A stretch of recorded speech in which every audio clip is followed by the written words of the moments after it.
As férias escolares e quem não vê a hora das aulas voltarem. Eu quero saber de você, Ingrid. Você é daquelas que ama o período de férias ou você fica contando os segundos para o período das aulas começar de vez? Então, Laura, ela estuda em sistema creche, né? Desde que eu coloquei ela na escola, com 1 ano e 3 meses, que foi quando eu precisei colocar. Eu coloquei sistema creche para me dar esse suporte, porque a gente que trabalha não tem horário para ficar sempre, tem que ter esse stand-by, que é a creche, né? Mas né? A creche eu acho que para 1 semana, e essa 1 semana eu fico doida, né? Tem que deixar com um, pedir para ficar com um, pedir para ficar com outro. E nem sempre as pessoas podem, né? Então eu fico, meu Deus do céu, precisa voltar logo. 1 semana, eu já fico falando que precisa voltar logo, porque a gente tem que ter esse suporte que só a escola dá, né? Então, mesmo nas férias, tem aquele período de colônia de férias também. Aí depois não volta às aulas, né? Volta a colônia de férias. Eu estava até falando com ela aqui antes de começar, que ela está numa fase 3 anos. E fala demais, ela, mamãe, hoje mesmo, eu não quero ir para a colônia de férias. Eu falei, minha filha, por favor, minha filha, você precisa ir. Ela, mãe, mas eu não quero ir porque meus amiguinhos não estão indo. Porque nem todos da sala dela são no sistema creche, né? Eu falei, então tá bom, liga aí para sua avó, pergunta para ela se ela pode ficar com você, porque eu falei, eu não vou ligar, não tenho vergonha. Ela já ligou, vovó, posso ficar na sua casa hoje, que eu não quero ir na colônia de férias. Ela tinha compromisso, falei, então ligo para sua tia e pergunta se ela pode ficar. Aí minha irmã, pode ficar. Aí tá na casa da minha irmã, porque eu fico com um pouco de pena, porque não voltaram as aulas ainda. Então quando ela não quer, às vezes eu estou tentando me arrumar nos meus horários para ficar com ela tarde, ou então no dia que ela está afim, eu mando. Mas assim, eu tenho que ter escola ali para quando não tiver ninguém, a escola me socorrer. E me diz uma coisa, quais são as maiores preocupações nesse período que antecede a volta às aulas? Olha, Laura, assim, eu não tenho muita preocupação em relação a isso, porque Laura sempre, desde a primeira vez que eu coloquei, ela se adaptou muito bem à escola. Nunca foi de chorar, não tive esse trabalho assim, daquela criança de, quero minha mãe, não quero ficar. Ela não tem isso. Às vezes ela pedia até agora nesse período, eu vou voltar para a escola quando?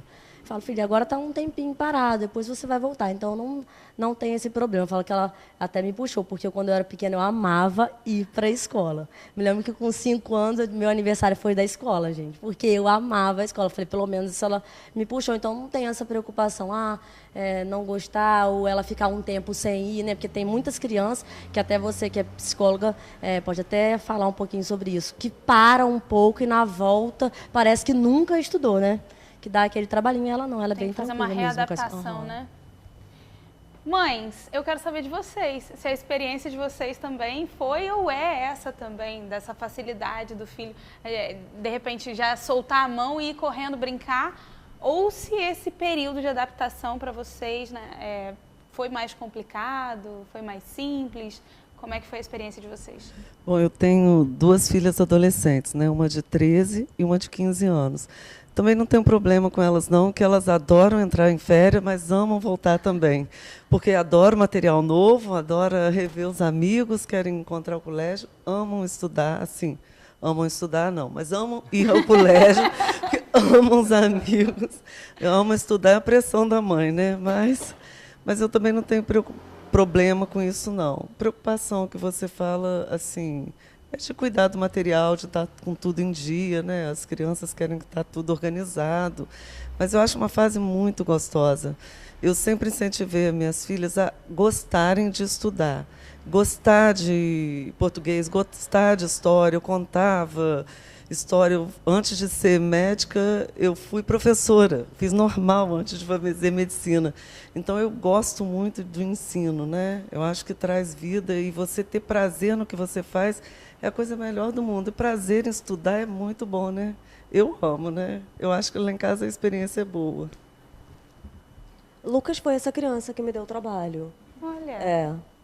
Ele chorava, eu cheguei a ficar com ele algum tempo na escola, fiz aquele processo de adaptação. E aí tinha as férias, ele chorava novamente. Mas ele é preguiça até hoje. Então, assim, ele faz 2 faculdades, faz por ele, foi ele que escolheu, mas ele sempre mata a primeira semana de aula, é sagrado. Já é uma coisa que eu nem discuto mais. Ele tem esse comportamento desde criança, eu acho que ele queria prolongar as férias dele. Aproveitar só mais um pouquinho. E Lucas tinha um problema maior porque o Lucas era muito grande. Então, ele geralmente era maior do que as crianças da turma dele. Embora ele fosse extremamente pacato, eu tinha a preocupação dele machucar as outras crianças da turma. Porque mesmo se dessem um esbarrão nele, um esbarrão poderia machucar, ele era bem maior. Então, eu fiquei com ele na escola também um pouco para... Ele era muito desastrado. Então, ele percebeu a força dele e aí tinha cuidado com os outros. Maria Fernanda, como é que é esse período de adaptação? Então, eu, né, tenho 2 filhos adultos, cada um é um, né? Então, meu primeiro filho deu um probleminha para adaptar, tive que ficar indo à escola, eu estava grávida já da segunda, e a segunda, quando entrou com 2 anos, me deu tchau da porta, eu que fiquei chorando, porque ela puxou a mochila e foi, sempre muito independente. Mas eu acho que os pais ficam muito tensos, ficam muito preocupados, né, com esse retorno e que amiguinhos novos vão encontrar, né, o que as professoras novas. E a gente está sempre na escola, eu trabalho numa escola, dando esse suporte aos pais e às crianças também, porque muitos choram, é muito natural que chore, né, que não goste. E uma coisa que a gente tem ressaltado muito para os pais é que já pode ir conversando com os filhos a respeito dos amiguinhos diferentes, né? As escolas todas agora são inclusivas, eu trabalho muito com isso, que respeitem os amiguinhos diferentes. Isso é uma coisa que os pais têm que vir falando, desde casa, não é só a escola que promove isso. Se você for falando e ajudando e conversando com o filho, quem que tem na sua sala, que amiguinho é esse, né? E que ele vai respeitar, ajudar aquele amiguinho. A gente tem crianças hoje, desde problemas comportamentais até privados sensoriais, né? Que a gente tem que ajudar as crianças a respeitarem e a incluírem essas crianças. Isso é um aspecto também muito interessante, que é uma novidade na escola, né, que já é uma realidade mesmo, né, porque toda escola agora é inclusiva, né? Júlia? Então, eu tenho uma menina de 7 e outra de 5. Também nunca me deram trabalho para ficar no colégio. Eu que ficava lá chorando e falava assim, gente, mas um monte de criança chora, por que as minhas também não podem chorar para querer ficar comigo? Mas assim, ao tempo fui percebendo que era até melhor para elas, né? E até também no retorno às aulas, sempre assim querendo ir para a escola para encontrar novos amigos, os amigos velhos. Ah, mamãe, qual vai ser a nova professora esse ano? Mas assim, ao mesmo tempo também estar de férias é muito bom, mas assim, para a mãe a gente tem que estar se virando nos 30, né? Cada dia uma coisa diferente, porque senão só quer ficar em casa vendo televisão, telefone, tablet. Então, esse volta às aulas também dá um sossego, assim, um certo alívio para a gente, né? Mas em relação... A preocupação é mais isso mesmo, que elas ficam assim, ai, mamãe é minha professora nova, será que eu vou gostar? Será que eu não vou? A ansiedade, né? De chegar àquele momento. Mas chega também e tá tudo certo. Logo se adaptam e fica tudo certo. Nilvin, é um período de ruptura? Quando a criança sai daquele cotidiano de estar sempre em casa, com os pais em volta, com a família, e ele passa a adquirir uma certa independência, indo para um lugar onde a família não está perto?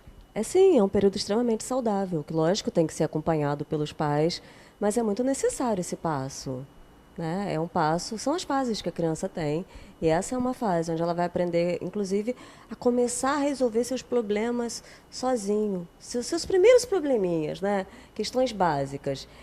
Geralmente a criança que fica muito presa, ela perde algumas capacidades de comunicação, não vai falar tanto como as outras crianças, né? E não se admire se a criança chegar em casa cantando as músicas da moda, falando coisas que ela não falava antes, porque ela vai interagir. E essa aprendizagem, ela é primordial, mano. Uma das maiores preocupações, acredito eu, quando no início, né, a criança vai para a escola, é a escola.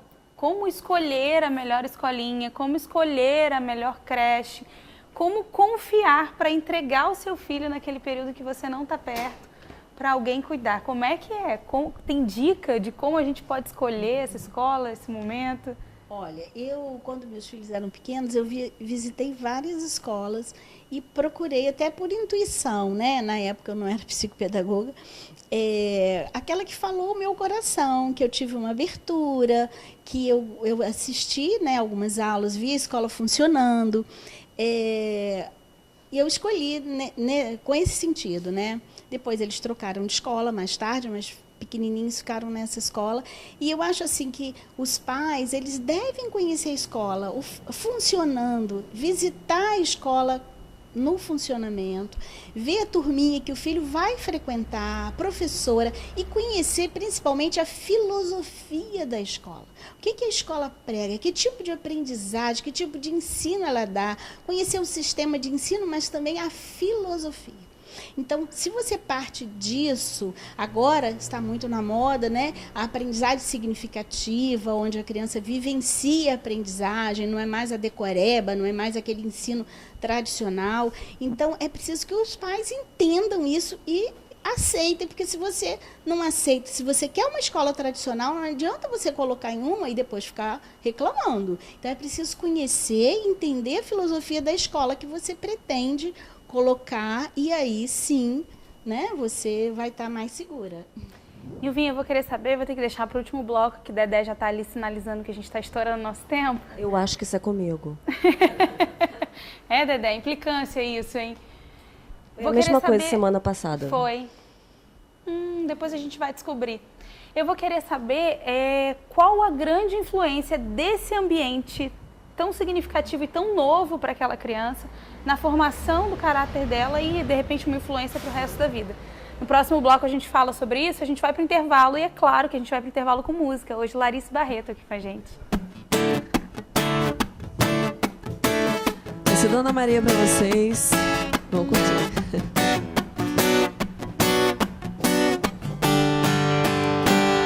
Me desculpe vir aqui desse jeito.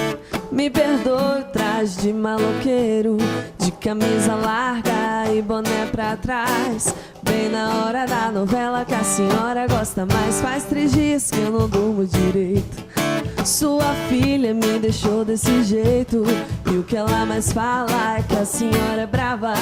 Mas hoje eu não vou aceitar levar um não pra casa. Dona Maria, deixa eu namorar a sua filha. Vai me desculpando a ousadia, essa menina é um desenho do céu.